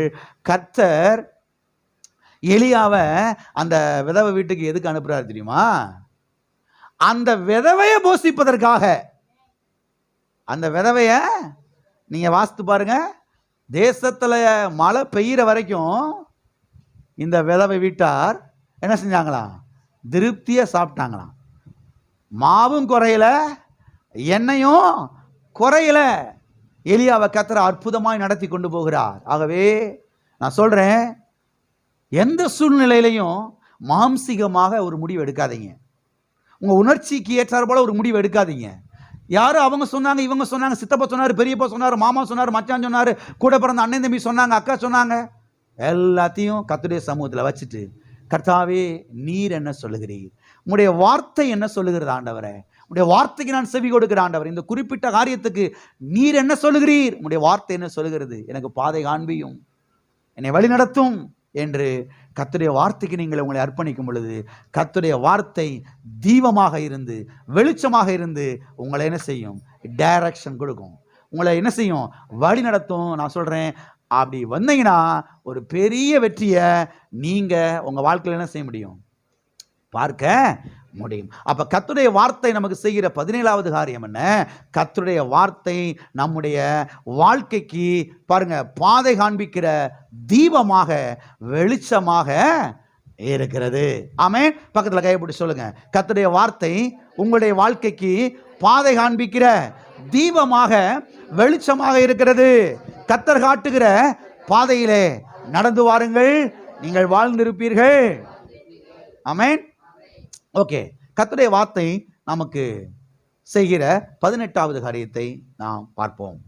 கர்த்தருடைய வார்த்தை நமக்கு செய்கிற 18வது காரியம் என்னவென்று சொன்னால், கர்த்தருடைய வார்த்தை தேவ தூதர்களை நம்முடைய வாழ்க்கையிலே கிரியை செய்யும்படியாய் அது வைக்கிறது. தேவ தூதர்களை வேலை செய்யும்படியாக அது வைக்கிறது. அருமையான தேவனுடைய பிள்ளைகளை கவனியுங்கள், தேவ தூதர்களை நம்முடைய வாழ்க்கையிலே கிரியை செய்யும்படியாய் கர்த்தருடைய வார்த்தை செய்கிறது. எத்தனுடைய வாழ்க்கையில தேவ தூதர்கள் வேலை செய்யணும் விருப்பப்படுறீங்க? தேவ தூதர்கள் உங்க வாழ்க்கையில வேலை செய்யணும். தேவ தூதர்கள் ஏஞ்சல்ஸ் உங்க வாழ்க்கையில வேலை செய்யணும், உங்க வாழ்க்கையில கிரியை செய்யணும், அவர்கள் உங்களுக்கு உதவி செய்யணும். இருக்கிறீங்களா? சத்தியவேதத்தில் பல இடத்துல நாம் பார்க்கிறோம், தேவ தூதர்கள் வந்து அங்கே சில காரியங்களை செய்தார்கள், பலப்படுத்தினார்கள், உதவி செய்தார்கள், உணவெல்லாம் கொண்டு வந்து கொடுத்து போஷித்தார்கள். அப்படிலாம் பார்க்கிறோம். இதை குறித்து சங்கீதம் 91 குறித்து 91ஆம் சங்கீதத்தில் நாம் பாருங்க போதித்த போது அதில் நாம் தெளிவாய் பார்த்தோம். இந்த ஏஞ்சல்ஸ்லாம் குறித்து நிறைய தெளிவாய் பார்த்தோம். இன்றைக்கு இதை குறித்து கொஞ்சம் பார்க்க போகிறோம். கவனிங்க, கர்த்தருடைய வார்த்தை நமக்கு என்ன செய்கிறது என்றால், கர்த்தருடைய வார்த்தை தேவ தூதர்களை நம்முடைய வாழ்க்கையிலே வேலை செய்யும்படியாக பாருங்க கிரியை செய்யும்படியாக, அவர்கள் வந்து நமக்கு பணிவிடை செய்யும்படியாக, அவர்கள் வந்து நமக்கு உதவி செய்யும்படியாக என்ன செய்கிறது? செய்கிறது. ஆமென். சரி, தேவதூதர்கள் எப்பொழுது நமக்கு எப்பொழுது நம்முடைய வாழ்க்கையிலே அவர்கள் கிரியை செய்வார்கள்? தேவதூதர்கள் எப்பொழுது நம்முடைய வாழ்க்கையிலே வேலை செய்வார்கள்? இதை குறித்து நாம் பார்ப்பதற்கு முன்பதாக தேவதூதர்கள் யார் என்பதை குறித்து நாம் வாசிப்போம். தேவதூதர்கள் யார்? எபிரேயருக்கு எழுதின நிருபம் 1ஆம் அதிகாரம் 13வது வசனம் 14வது வசனம். மேலும் நான் உம்முடைய சத்துருக்களை உமக்கு பாதபடியாக்கி போடும் வரைக்கும் நீர் என்னுடைய வலது பார்சத்தில் உட்காரும் என்று தூதர்களில் யாருக்காவது எப்போதாகிலும் அவர் சொன்னது உண்டா? ரட்சிப்பை சுதந்தரிக்கிறவர்களின் நிமித்தமாக ஊழியம் செய்யும்படிக்கு அவர்கள் எல்லாரும் அனுப்பப்படும் பணிவிடை ஆவிகளாய் இருக்கிறார்கள் அல்லவா? பணிவிடை ஆவிகளாய் இருக்கிறார்கள் அல்லவா? இந்த வசனம் என்ன சொல்லுகிறது என்றால், தேவதூதர்கள் எல்லாரும் அனுப்பப்படும் பணிவிடை ஆவிகள் என்று இந்த வசனம் சொல்லுகிறது. இந்த நம்முடைய தமிழ் வேதாகமத்திலே அனுப்பப்படும் என்று மொழிபெயர்க்கப்பட்டிருக்கிறது. இப்பொழுது ரீசெண்டாக வந்திருக்கிற சில மொழிபெயர்ப்புகளில் கூட தமிழில் சரியாக மொழிபெயர்த்துட்டாங்கன்னு நினைக்கிறேன். ஆனால் ஒரு சில மொழிபெயர்ப்புகளில் அப்படியே தான் இருக்குது. மற்ற மொழிபெயர்ப்புகளில் இது எப்படி வந்திருக்குதுன்னா, அனுப்பப்படும் என்று அல்ல, அனுப்பப்பட்ட பணிவிட ஆவிகளாக இருக்கிறார்கள் அல்லவா என்று வந்திருக்கிறது. சரி, விஷயத்துக்கு வருவோம். யாருக்கு பணிவிடை செய்வதற்காக இந்த தேவதூதர்கள் எல்லாரும் அனுப்பப்பட்டிருக்கிறார்கள்? கவனிக்கிறீங்களா? யாருக்கு பணிவிடை செய்யும்படியாக இந்த தேவதூதர்கள் எல்லாரும் அனுப்பப்பட்டிருக்கிறார்கள்? இங்கே சொல்லப்பட்டிருக்கிறது, ரட்சிப்பை சுதந்தரிப்பவர்களின் நிமித்தமாக. யாரின் நிமித்தமாக? ரட்சிப்பை சுதந்தரிப்பவர்களின் நிமித்தமாக. சரி, ரட்சிப்பை சுதந்தரிக்கிறவர்கள் யார்? நாம தான். ரட்சிப்பை சுதந்தரிக்கிறவர்கள் யார்? நாம் தான். அப்ப பணிவிடை ஆவியலாகிய தேவ தூதர்களை தேவன் யாருக்கு பணிவிடை செய்யும்படியாக, யாருக்கு உதவி செய்யும்படியாக கர்த்தர் கொடுத்திருக்கிறார், அனுப்பியிருக்கிறார்? ரட்சிக்கப்பட்ட நமக்கு பணிவிடை செய்யும்படியாக, நமக்கு உதவி செய்யும்படியாக அவர் என்ன செய்திருக்கிறாரு? கொடுத்திருக்கிறார். இப்ப எல்லாரும் ஆழமாய் கவனியுங்கள். இப்ப இந்த பணிவிடை ஆவிகள் ஆகிய தேவதூதர்கள் எப்பொழுது நமக்கு பணிவிடை செய்வார்கள்? இதைத்தான் இப்ப பார்க்க போறோம். இந்த தேவதூதர்கள் எப்பொழுது நம்முடைய வாழ்க்கையிலே அவர்கள் வேலை செய்வார்கள்? எப்பொழுது அவர்கள் நம்முடைய வாழ்க்கையிலே கிரியை செய்வார்கள்? எப்பொழுது அவர்கள் நமக்கு உதவி செய்வார்கள்? எப்பொழுது அவர்கள் நமக்கு காரியங்களை நடப்பிப்பார்கள்? எப்பொழுது நம்முடைய வாழ்க்கையிலே ஏறுகிறவர்களாகவும் இறங்குகிறவர்களாகவும் இருப்பார்கள்? எல்லாம் இருக்கிறீங்களா? எப்பொழுது என்றால் வாசிப்போம். சங்கீதம் 103:20. கர்த்தருடைய வார்த்தையை கேட்டு அவருடைய வசனத்தின்படி செய்கிற பலத்த சௌரியவான்களாகிய அவருடைய தூதர்களே அவரை ஸ்தோத்தரியுங்கள். இங்கே நாம் பார்க்கிறோம், கர்த்தருடைய வார்த்தையை கேட்டு. எதை கேட்டு?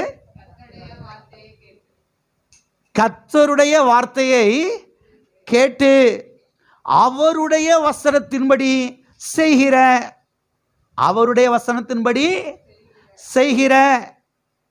அப்ப தேவ தூதர்கள் எப்பொழுது கிரியை செய்வார்கள் என்றால், தேவதூதர்கள் எப்பொழுது உங்களுக்கு உதவி செய்வார்கள் என்றால், தேவதூதர்கள் எப்பொழுது உங்களுடைய வாழ்க்கையில ஏறுகிறவர்களாகவும் இறங்குகிறவர்களாக இருப்பார்கள் என்று சொன்னால், எப்பொழுது தேவதூதருடைய உதவியை நீங்கள் பெற்றுக்கொள்ள முடியும் என்று சொன்னால், தேவனுடைய வார்த்தையை நீங்கள் உங்க வாயினால பேசும்போதுதான் தேவதூதர்கள் உங்களுக்கு என்ன செய்வார்கள்? உதவி செய்வார்கள், பணிவிடை செய்வார்கள். இங்கே நாம் பார்க்கிறோம், தேவனுடைய வார்த்தையை கேட்டு அவருடைய வசனத்தின்படி செய்கிற பலத்த சௌரியவான்களாகிய தூதர்களே என்று எழுதப்பட்டிருக்கிறது.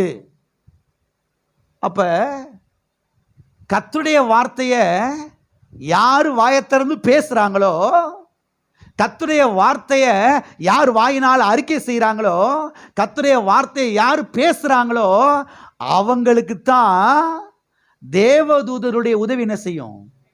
உண்டாகும். எல்லாருக்கும் தேவதூதர் வந்து உதவி செய்ய மாட்டாங்க. வாயை திறந்து என்ன வேணாலும் நான் பேசுவேன், என்ன வேணாலும் நான் சொல்லுவேன். எல்லாம் இருக்கிறீங்களா? தேவதூதர் அவங்களுக்கு பாட்டுக்கு என்ன செய்வாங்க? உங்கள் பக்கத்துலேயே நின்றுக்கிட்டு இருப்பாங்க. உதவியெல்லாம் செய்ய முடியாது. தேவதூதர் உங்கள் பக்கத்தில் இருக்கிறாங்க, ஆனால் அவங்க பாட்டுக்கு அமைதியை நின்றுக்கிட்டு இருப்பாங்க. ஏன்னா நீங்கள் கண்ட கண்ட வார்த்தையை பேசும்போது, யாருடைய வார்த்தையெல்லாம் பேசும்போது என்ன செய்ய மாட்டாங்க? உதவி செய்ய மாட்டாங்க. கர்த்தருடைய வார்த்தை நீங்கள் வாயை திறந்து பேசும்போது, கர்த்தருடைய வார்த்தை நீங்கள் வாயை திறந்து அறிக்கையை செய்யும் பொழுது, கர்த்தருடைய வார்த்தை நீங்கள் பேசிக்கொண்டே இருக்கும் பொழுது, தேவ தூதர்கள் ஆட்டோமேட்டிக்கா உங்க வாழ்க்கையில கிரியை செய்வார்கள். ஆட்டோமேட்டிக்கா தேவ தூதர்கள் உங்களுக்கு என்ன செய்வாங்க? உதவி செய்வார்கள், உங்களை பலப்படுத்துவார்கள். ஆமென். உன் பாதம் கல்லில் இடராதபடிக்கு அவர்கள் தங்களுடைய கைகளிலே உங்களை ஏந்தி கொண்டு போவார்கள் என்று சங்கீதம் 91 நான் வாசிக்கிறோம். அப்ப யார அவர்கள் ஏந்தி கொண்டு போவார்கள்? விபத்து நேரிடாதபடி, விபத்து நேரிடாதபடி, எதிலையும் போய் மோதி ஆக்சிடென்ட் ஆகிவிடாதபடிக்கு யாருடைய பாதங்களை அவர்கள் ஏந்தி கொண்டு போவார்கள் என்று சொன்னால், யார் கர்த்தருடைய வார்த்தையை வாயை திறந்து பேசுகிறார்களோ, எந்த விசுவாசி, எந்த ஊழியக்காரன் கர்த்தருடைய வார்த்தையை வாயை திறந்து பேசுறானோ, பேசிக்கொண்டே இருக்கிறானோ, அவங்களுடைய பாதங்களை அவர்கள் என்ன செய்கிறார்கள்? எத்தனுக்கு புரியுது? வல்லமையான தேவதூதர்கள், வல்லமையான தேவதூதர்களை கர்த்தர் என்ன செய்திருக்கிறார்? வைத்திருக்கிறார். சத்தியவேதத்தில் பார்க்கிறோம் தேவதூதர்கள் செய்த காரியங்களை. ஆச்சரியமா இருக்குது. பழைய ஏற்பாட்டில் பார்க்கிறோம், ஒரே ஒரு தேவதூதன் இறங்கி 1,85,000 பேர் அடிச்சு க்ளோஸ் பண்ணிட்டானா. 1,85,000 பேரை ஒரே ஒரு தேவதூதன். அங்க இருந்தது 1,85,000 பேர் தான். 3 லட்சம் இருந்தாலும் அடிச்சிருப்பான். அவ்வளவு வல்லமையான தேவதூதர்கள். கண் அமைக்கிற நேரத்தில் பரலோகத்தில் இருந்து கீழே இறங்கி வர முடியும், இங்கிருந்து அங்கே ஏறி போக முடியும். வல்லமையான தேவதூதர்கள், சுடரொளி பட்டயத்தை கையில் வைத்திருக்கிற தேவதூதர்கள், ஆச்சரியமான தேவதூதர்கள், அவர்களை கர்த்தர் வைத்திருக்கிறார். தேவதூதர்களுடைய உதவி நீங்கள் பெற வேண்டுமா? தேவதூதருடைய உதவி நீங்கள் அனுபவிக்க வேண்டுமா? கர்த்தருடைய வார்த்தையை வாயத்திறந்து பேசுங்க. எந்த நேரமும் தேவையில்லாததை பேசி பேசி பேசி பேசி பேசி பேசி பேசி டயர்டாகி எனர்ஜியெல்லாம் போய், பலன் போய், அபிஷேகம் போய், எல்லாம் இருக்கிறீங்களா? எல்லாம் போயிடும். தேவையில்லாத பேசிக்கிட்டே இருந்தீங்கன்னா கர்த்தருடைய வார்த்தையை பேசிக்கிட்டே இருங்க. கர்த்தருடைய வார்த்தையை வாயினால் சொல்லிக்கிட்டே இருங்க. அவர் அதைத்தான் கேட்குறாங்க. கர்த்தருடைய வார்த்தையை கேட்டு யார் கர்த்தருடைய வார்த்தையை பேசுகிறாங்களோ அந்த வார்த்தையை அவங்க காதுனால என்ன செய்கிறாங்க? கேட்குறாங்க. அவருடைய வசனத்தின்படி செய்கிற தேவதூதர்கள் என்று எழுதப்பட்டிருக்கிறது. அப்போ கர்த்தருடைய வார்த்தையை யார் பேசுகிறாங்களோ அவருடைய வாழ்க்கையில் வல்லமையான தேவதூதர்கள் வேலை செய்வார்கள். அவருடைய பிஸ்னஸில், அவங்களுடைய வியாபாரத்தில், அவங்களுடைய தொழிலில், அவங்களுடைய ஊழியத்தில் வல்லமையான தேவதூதர்கள் என்ன செய்வார்கள்? வேலை செய்வார்கள். ஆமென். தேவனுடைய வார்த்தையை பேசும்போது தான் நம்முடைய குடும்பத்தின் சார்பாக தேவதூதர்கள் என்ன செய்வார்கள்? வேலை செய்வார்கள். அப்போ உங்கள் குடும்பத்தின் சார்பாக, உங்களுடைய வீட்டாரின் சார்பாக தேவதூதர்கள் வேலை செய்யணுமா? கர்த்தருடைய வார்த்தையை பேசுங்க. வண்டியில் போகும்போது, சைக்கிளில் போகும்போது, பஸ்ஸில் போகும்போது கர்த்தருடைய வார்த்தை என்ன செய்யுங்க? பேசுங்க. அவருடைய கல்வாரியை குறித்து, அவருடைய தழும்பை குறித்து, அவருடைய காயங்களை குறித்து, அவர் கல்வாரி சிலுவையிலே செய்து முடித்த காரியங்களை குறித்து அப்படிப்பட்ட வார்த்தைகளை எடுத்து வாயை திறந்து பேசிக்கிட்டே போங்க. நான் சொல்கிறேன், ஆட்டோமேட்டிக்காக தேவதூதர்கள், வல்லமையான தேவதூதர்கள், சக்தியான தேவதூதர்கள், சக்தி வாய்ந்த தேவதூதர்கள் உங்களுடைய வாழ்க்கையில் என்ன செய்வார்கள்? அவர்கள் வேலை செய்வார்கள். அவர்கள் வேலை செய்வதை நீங்கள் பார்க்க முடியும். ஆமென். அப்போ ஜெபத்திலே கர்த்தருடைய வார்த்தை நீங்கள் பேச வேண்டும். குறிப்பாக ஜெபத்தில் போய் தேவையில்லாதெல்லாம் பேசி கொட்டக்கூடாது. தேவையில்லாதெல்லாம் பேசி ஆண்டவரே இப்படி, ஆண்டவரே ஆண்டவரே அப்படி, ஆண்டவர் இது, ஆண்டவரே அதான், ஆண்டவர் இப்படி, ஆண்டவரே என்னத்தையாவது பேசுனீங்கன்னா தேவதூதர்கள் உங்களுக்கு பக்கத்தில் தான் நிற்கிறாங்க.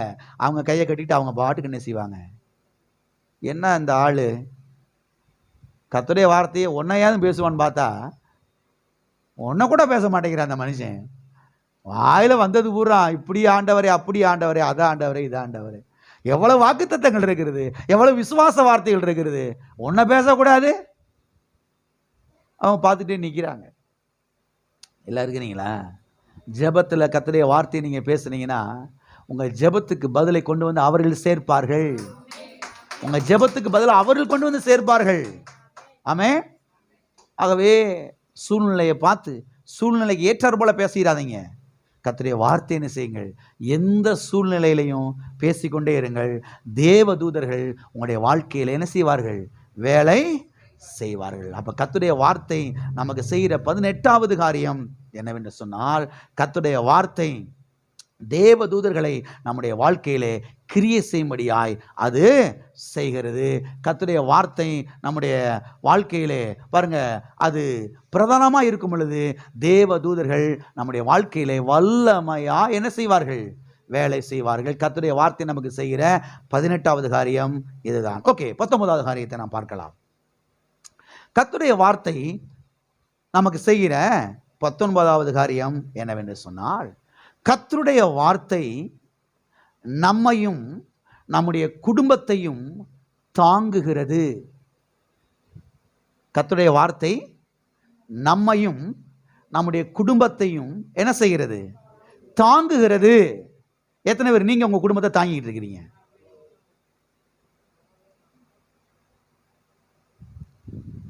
நான் இல்லை, நீங்க எல்லாம் தெருவில் நின்றுவீங்க. பார்த்துருக்கீங்க வீட்டில் பேசுறத. ஆனால் விஷயம் என்ன தெரியுமா? இந்த ஆள் போனதுக்கு அப்புறம் எல்லாம் நல்லாயிரு. பெருமைக்கார பயலுக பாருங்க. நான் இல்லை, பூரா வீசி போயிருவீங்க. நான் இல்லைன்னா தாண்டி உங்களுக்கு நாத்தம் தெரியும்.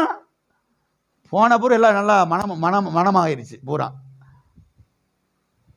மறுபடியும் கேட்குறேன், எத்தனை பேர் நீங்கள் உங்கள் குடும்பத்தை தாங்கிக்கிட்டு இருக்கிறீங்க? கர்த்தருடைய வார்த்தை நமக்கு செய்கிற 19வது காரியம் என்ன தெரியுமா? கர்த்தருடைய வார்த்தை நம்மையும் நம்முடைய குடும்பத்தையும் தாங்குகிறதாய் இருக்கிறது. ஆமென். வாசிப்போம். எபிரேயர் 1ஆம் அதிகாரம் 3வது வசனம்.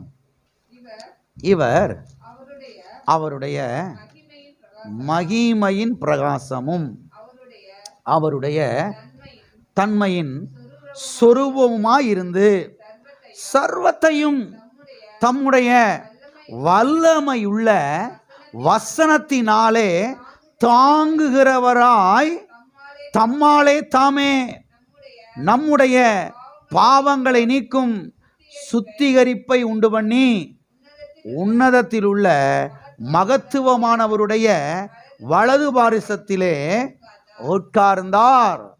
இங்கே நாம் கவனிக்க வேண்டிய வார்த்தை, சர்வத்தையும் தம்முடைய வல்லமையுள்ள வசனத்தினாலே தாங்குகிறவராய்.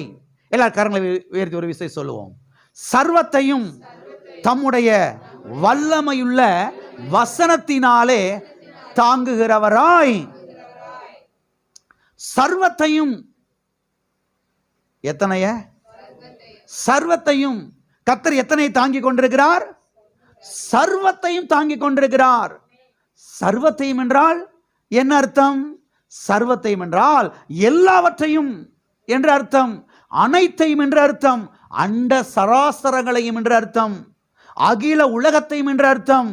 அதாவது வானத்தையும் பூமியையும் சூரியனையும் சந்திரனையும் நட்சத்திரங்களையும் ஆயிரம் ஆயிரமான கோள்களையும் ராசிகளையும் என்று அர்த்தம். எல்லாவற்றையும் கர்த்தர் என்ன செய்து கொண்டிருக்கிறார்? தாங்கிக் கொண்டிருக்கிறார். சரி, சர்வத்தையும் கர்த்தர் எதை கொண்டு தாங்கிக் கொண்டிருக்கிறார்?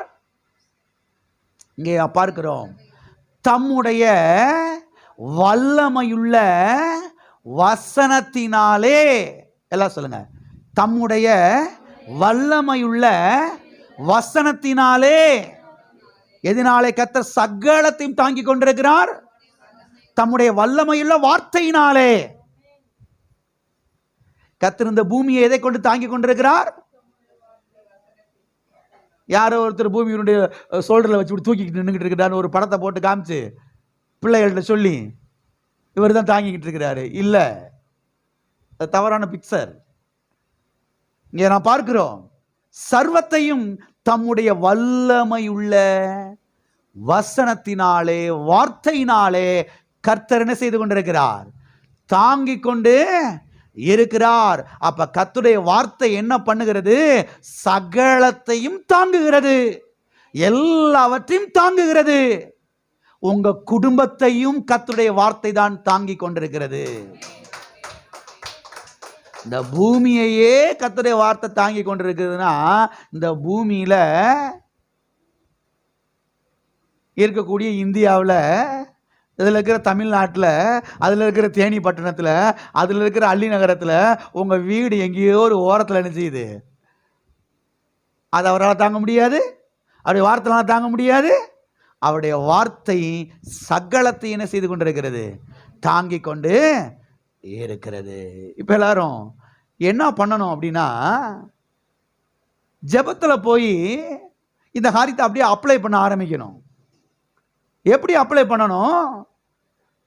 சகலத்தையும் தாங்கிக் கொண்டிருக்கிற உங்களுடைய வார்த்தையினாலே என்னுடைய குடும்பத்தை கர்த்தாவே தாங்குவீராக. ஆமென். அப்படி ஜெபிக்கணும். எப்படி ஜெபிக்கணும்? சர்வத்தையும் சகலத்தையும் தாங்கிக் கொண்டிருக்கிற உங்களுடைய வார்த்தையினாலே கர்த்தாவே என்னுடைய குடும்பத்தை நீர் தாங்குவீராக. உங்களுடைய வார்த்தையினுடைய குடும்பத்தை தாங்குவதாக, உங்களுடைய வார்த்தையினுடைய பிள்ளைகளை தாங்குவதாக, உங்களுடைய வார்த்தையினுடைய பிசினஸை தாங்குவதாக, உங்களுடைய வார்த்தையினுடைய வியாபாரத்தை தாங்குவதாக, உங்களுடைய வார்த்தை என்னுடைய தொழிலை தாங்குவதாக, உங்களுடைய வார்த்தையினுடைய ஊழியத்தை தாங்குவதாக என்று என்ன செய்ய வேண்டும்? நீங்கள் ஜெபிக்க வேண்டும். தகப்பனே, குடும்பத்தை தாங்க என்னால் முடியாது, உம்மால முடியும், உன்னுடைய வார்த்தையினாலே முடியும் என்று என்ன செய்ய வேண்டும்? ஜெபிக்க வேண்டும். எத்தனை விதமாக ஜெபிக்கலாம் நினைக்கிறீங்க? விதமாக ஜெபிக்க கற்றுக்கொள்ள வேண்டும். அநேக கிறிஸ்துவ விசுவாசிகள் தோற்று போனதுக்கு காரணம் என்ன தெரியுமா? நல்லா கவனிக்கணும். நீங்கள் தோல்விக்கான காரணத்தை நீங்கள் கவனிக்கணும். சபைக்கு இவ்வளோ வருஷமாக வந்தோம், வசனத்தெல்லாம் கேட்டோம், அநேகர் ஏன் தோற்று போனார்கள் தெரியுமா? தோற்று போனதுக்கு காரணம் என்ன தெரியுமா? என்னுடைய குடும்பத்தை நான் தான் தாங்கி கொண்டிருக்கிறேன் என்று மனுஷன் பெருமை பாராட்டி கொண்டிருக்கிறபடினாலே தான். மனுஷன் பெருமை பாராட்டுறான் பாருங்க, பெருமையினால நிறைஞ்சிருக்கிறான். நான் தான் தாங்கி கொண்டிருக்கிறேன், நான் தான் இந்த குடும்பத்தை சப்போர்ட் பண்ணிக்கிட்டு இருக்கிறேன், நான் விட்டுட்டேன் இந்த குடும்பம் கீழே போச்சு, நான் தான் சம்பாரிச்சு கொட்டிக்கிட்டு இருக்கிறேன், நான் தான் சம்பாரிச்சு. மனுஷன் பெருமைக்காரனா இருக்கிறான் பாருங்க, பெருமையினால நிறைஞ்சிருக்கிறான் பாருங்க. நான் இல்லை, பூரா தெருவுக்கு வந்துடுவீங்க. எல்லாம் இருக்கிறீங்களா? என் உழைப்புல ஓடுது இந்த குடும்பம், என் ரத்தத்தில் இந்த குடும்பம் என்ன செய்யுது? ஓடுது. புரியுதா? கர்த்தாவே, என் உழைப்பு இல்லை, என் ரத்தம் இல்லை, என்னுடைய சான்றிதழ் இல்லை, என்னுடைய நெற்றி வேர்வு இல்லை ஆண்டவரே, உம்முடைய வார்த்தை, உம்முடைய கல்வாரி, உம்முடைய ரத்தம், உம்முடைய தழும்பு, உம்முடைய காயங்கள் ஆண்டவரே. இன்னைக்கு வரைக்கும் நாங்கள் சந்தோஷமாக இருக்கிறோம்னா, மகிழ்ச்சியாக இருக்கிறோம்னா, நல்லா இருக்கிறோம்னா உம்முடைய சுத்த கிருபை ஆண்டவரே. இந்த இடத்துக்கு வந்துடுங்க, நீங்கள் நல்லா இருப்பீங்க, வீட்டாரும் நல்லா இருப்பாங்க. ஆனால் நான் தான் தாங்கிக்கிட்டு இருக்கிறேன்னு நினச்சிங்க, சீக்கிரம் பிளாட் ஆகிடுவீங்க. புரியும் நினைக்கிறேன். சீக்கிரம் என்ன செஞ்சிருவீங்க? பிளாட் ஆகிடுவீங்க.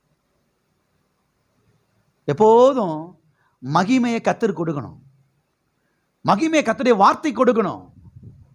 எந்த பிரஸ்தாபத்தை பார்க்கிலும் கர்த்தர் தம்முடைய வார்த்தையை என்ன செய்திருக்கிறார்? மகிமைப்படுத்தி இருக்கிறார். ஆகவே எப்போது கர்த்தருக்கு மகிமையை செலுத்த கற்றுக்கொள்ளணும். கர்த்தாவே, நான் வேலைக்கு போகிறேன், உழைக்கிறேன், சம்பாதிக்கிறேன், இதெல்லாம் உண்மைதான்ப்பா. ஆனால் உங்களுடைய சுத்த கிருபை, நான் வேலை பார்க்குறது உங்களுடைய கிருபை, சம்பாதிக்கிறது உங்களுடைய கிருபை, உழைக்கிறது உங்களுடைய கிருபை, வேலை பார்க்கக்கூடிய அந்த ஞானத்தை பலத்தை கொடுத்தது உங்களுடைய கிருபை, பலனை கொடுத்தது உங்களுடைய கிருபை ஆண்டவரே.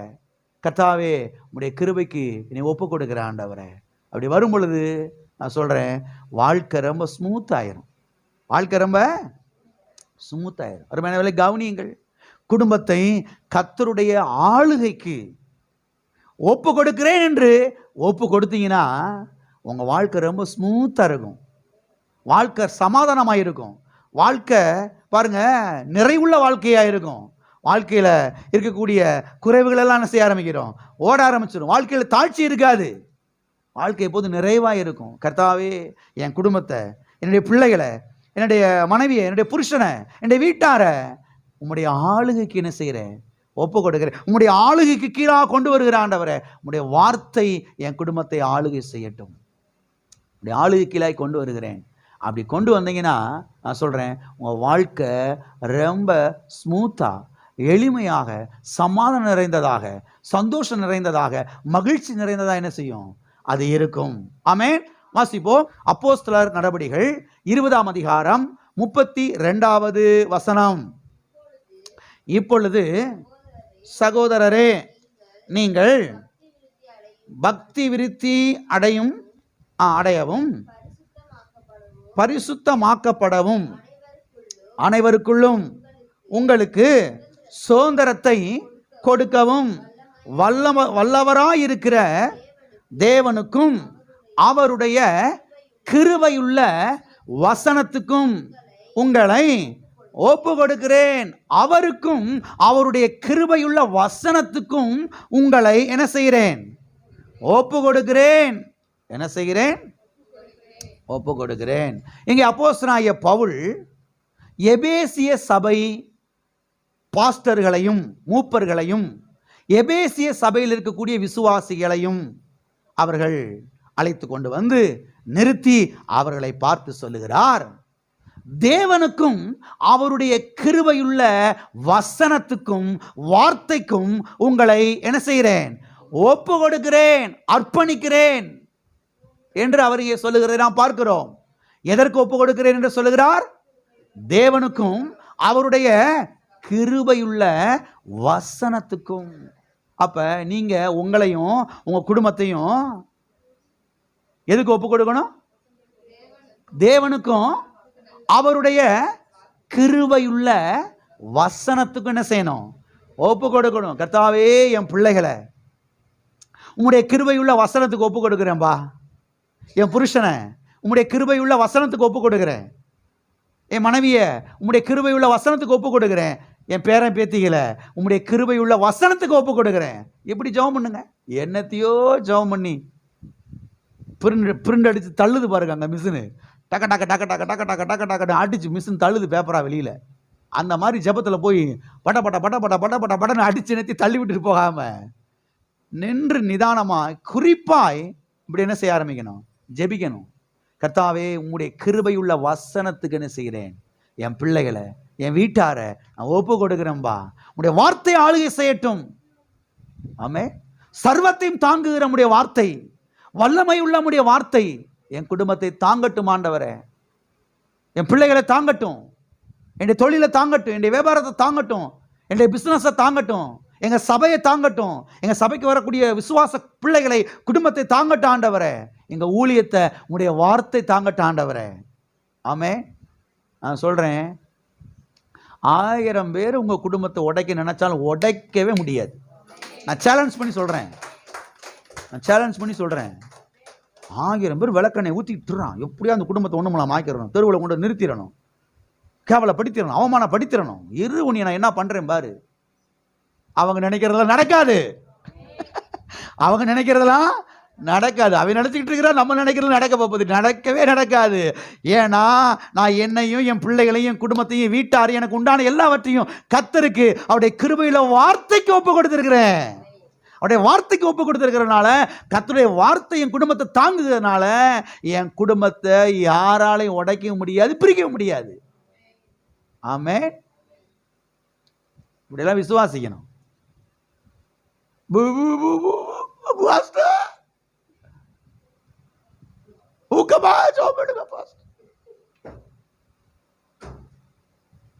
கவனிக்கிறீங்களா? கவனிக்கணும். நீங்க கர்த்தருடைய வார்த்தையை கவனிக்கணும். இப்படி ஜெபம் பண்ணணும். ஜெபம் பண்ணிட்டா, கர்த்தருடைய வார்த்தை பிரகாரம் ஜெபம் பண்ணிட்டா, எவன் ஜெய்வனை வச்சாலும் எவன் பிலிசூனை வச்சாலும் மந்திரவாதை வச்சாலும் என்ன செய்யாது? பலிக்கவே பலிக்காது. ஏன்னா கர்த்தருடைய வார்த்தை உங்க குடும்பத்தை என்ன செய்யுது? தாங்கி கொண்டிருக்கிறது. கர்த்தருடைய வார்த்தை உங்களை பாதுகாக்கிறது. ஆகவே யாரும் என்ன செய்ய முடியாது, உங்களை ஒன்றும் பண்ண முடியவே முடியாது. எனவே அடிக்கடி நாம் இவ்விதமாய் ஜெபிக்க வேண்டும். உமக்கு என்னை ஒப்பு கொடுக்கிறேன், உடைய வார்த்தைக்கு என்ன செய்கிறேன்? ஒப்பு கொடுக்கிறேன். உடைய கல்வாரிக்கு, உடைய ரத்தத்துக்கு என்ன செய்கிறேன்? என்னை ஒப்பு கொடுக்கிறேன். என்னுடைய குடும்பத்தை ஒப்பு கொடுக்கிறேன் ஆண்டவரே. நீர் என் குடும்பத்தை தாங்கும், நீர் என்னுடைய வியாபாரத்தை தாங்கும், நீர் என்னுடைய தொழிலை தாங்கும் ஆண்டவரே. கர்த்தாவே, உடைய வார்த்தை குடும்பத்தை பாதுகாக்கட்டும், உடைய கல்வாரி ரத்தம் குடும்பத்தை பாதுகாக்கட்டும். ஆமென். விதமாய் வரும் பொழுது நான் சொல்றேன், எப்படி வேணாலும் இருக்கட்டும், எல்லாம் இதன் மத்தியிலே கர்த்தர் உங்களை பாதுகாப்பார், இதன் மத்தியிலே கர்த்தர் உங்களை போஷிப்பார், இதன் மத்தியிலே கர்த்தர் உங்களை காப்பாற்றுவார், இதன் மத்தியிலே கர்த்தர் உங்களை வழிநடத்துவார், இதன் மத்தியிலே கர்த்தர் உங்களை உயரமான ஸ்தலங்களிலே ஏறி வர பண்ணுவார். ஆமென். எனவே கர்த்தருடைய வார்த்தை நமக்கு செய்கிற 19வது காரியம் என்ன? கர்த்தருடைய வார்த்தை நம்மையும் நம்முடைய குடும்பத்தையும் தாங்குகிறது. ஆமென். எல்லாம் கண்களை மூடி நாம் ஜெபிப்போம். எல்லாரும் நாமே அர்ப்பணிப்போம். கர்த்தாவே, எவ்வளோ நாள் நான் தான் என் குடும்பத்தை தாங்கிக்கிட்டு இருக்கிறேன்னு நான் நினச்சிட்டேன். ஒரு பெருமைக்கு இடம் கொடுத்துட்டேன்பா, என்னை மன்னியும், ரத்தத்தினால கழுவும். கர்த்தாவே, இன்னையிலிருந்து என் ஜெபத்தை நான் மாற்றுறேன். கர்த்தாவே, என்னையும் சேர்த்து உடைய வார்த்தை தாங்கி கொண்டிருக்கிறது. என் உழைப்பு இல்லை, என் நெற்றி வேர்வு இல்லை, என் புஜ பராக்கிரமம் அல்ல, என்னுடைய வருமானம் அல்ல, உடைய கிருபை, உடைய வார்த்தை, உடைய கல்வாரி ரத்தம், உடைய தழும்பு, உடைய காயங்கள் ஆண்டவரை பாதுகாக்கிறது. தாங்குகிறபடியால் ஸ்தோத்திரம். தேவனே, மகிமை உமக்கு செலுத்துகிறேன்பா. மகிமையை நான் எடுத்துக்கிற மாட்டேன். மகிமை உமக்கு கொடுக்கிறேன். உடைய வார்த்தை கொடுக்கிறேன்பா. மகிமையை ஹalleluya, ஹalleluya. ஓ தேவனே ஸ்தோத்திரம், ஸ்தோத்திரம் ஆண்டவரே, ஸ்தோத்திரம் ஆண்டவரே. ஹalleluya, ஹalleluya. உடைய வார்த்தை என்னை நடத்தட்டும். உடைய வசனம் என் கால்களுக்கு தீபமும் என் பாதைக்கு வெளிச்சமுமாய் இருக்கிறது என்று எழுதப்பட்டிருக்கிறதே. கர்த்தாவே, நீர் என்னை நடத்தும். உடைய கிருபையுள்ள வசனத்துக்கு ஒப்பு கொடுக்கிறேன். எனக்குள்ள உடைய வார்த்தை வழி நடத்தட்டும். ஹalleluya, ஹalleluya. ஓ தேவனே, ஸ்தோத்திரம் ஆண்டவரே, ஸ்தோத்திரம் ஆண்டவரே. உடைய வார்த்தையை நான் பேசி கர்த்தாவே தேவதூதருடைய உதவியை நான் பெற்றுக்கொள்ள எனக்கு உதவி செய்யும். தேவதூதருடைய கர்த்தாவே அந்த ஆண்டவரே உதவிகளை நான் பெற்று உடைய நாமத்தை மகிமைப்படுத்த எனக்கு உதவி செய்யும். ஹalleluya, ஹalleluya, ஹalleluya, ஹalleluya. ஓ தேவனே ஸ்தோத்திரம், ஸ்தோத்திரம். ஜெபத்திலே உடைய வார்த்தையை பேச, போகும்போது வரும்போது உடைய வார்த்தையை நான் பேச எனக்கு உதவி செய்யும் ஆண்டவரே. ஓ ஹalleluya, ஹalleluya. தகப்பனே, இயேசுவின் நாமத்தில் உம்முடைய சமூகத்திலே நாங்கள் வருகிறோம். ஆசீர்வதிக்கப்பட்ட அந்த வேலைக்காக நன்றி.